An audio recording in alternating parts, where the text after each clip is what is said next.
coaching this generation's real estate superstars. Harris Real Estate University. So how do I say, hey, could you go talk to the guy that sits in the cube next to you that works for Bank XYZ that doesn't know about me? Where do you make that sort of viral connection inside of ResNet, or to get them to start to see me? What you want to do is you need to make that connection with everybody that is on the actual system. Okay, you making a connection with ResNet's not going to do any good for you. That's just a software company. You need to you need to find out. You have to be creative. You got to figure out what you have to do to be able to stand out to the companies that are on the system. I had spoke with an agent the other day, a broker, and we were talking about the actual clients. He played around on the internet one day. Google did a lot of searches for ResNet and US Res's outsourcers and servicers. He said he was able to find 40-something on the internet. That's a good start. He was the only one I've ever talked to that actually did something like that. Actually, Mark actually might have an answer for Eric. I mean, what I do, and this is probably, I visit them as much as I can. And Lake Forest is right here, so yeah, US Res and ResNet. So you should go there. Yeah, I mean, you're and here. And tell them that Martin gave you permission to go up there and talk to us. I'll give you this. So your company is very controlling in terms of the gate. Not too many people can get in there, but if you develop enough relationships and you ask enough times, Garrett will break down eventually, yes, and he'll let you in, and you can sit and you can talk to him and find out, dude, what's my score, what's going on, blah, blah, blah. He's a great guy. He's very nice. I'll show you where he parks. I'll tell you what vodka he likes. Yeah. For all. No, that's a great point. Because guys, really seriously, if you're not very getting approachable. If you're not getting a lot of business, don't ever rely on the portal that you're on to bring you all your business. Don't do it. And I know it might be a little different because he's standing over there and I'm standing over here, but you can't, because everybody else is doing the same thing you are. You want to do something that's different than everybody else. Find out who the vendor managers are, the asset managers. Meet them. Find out where they're going to be.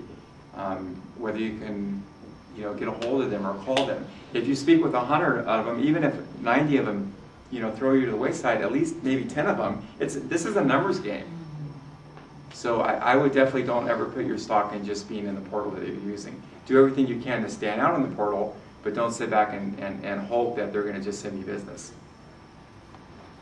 I have a client in Denver who's doing about 420 REOs a year, and he just started at complete zero by doing what you said with Google searches, and he's built his own database of asset managers all over the country, and their bosses put them on a drip campaign. So they get mailed Starbucks cards 1 month.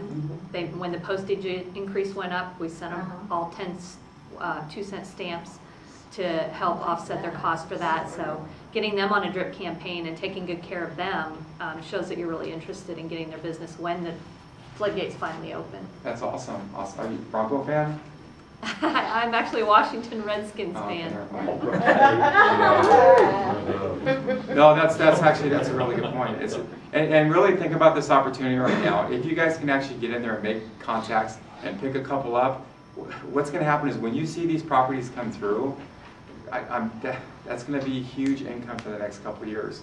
Because these asset managers are loyal. They're going to be loyal. When they find somebody and they actually find somebody that they like, I don't care where it is, they're going to send you there.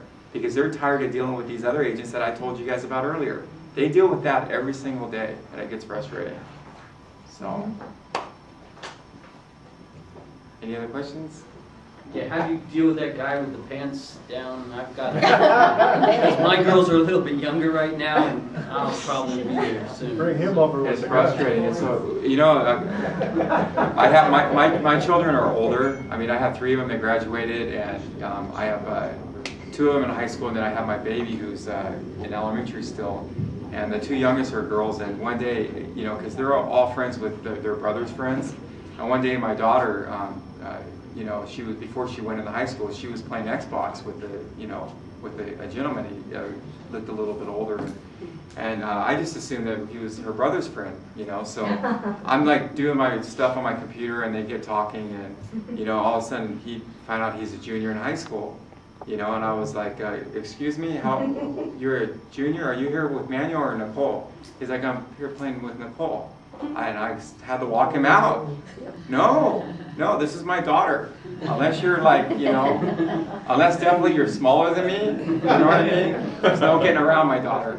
So I don't know, I'm learning as I go. It's frustrating. So, listen, I definitely appreciate you guys.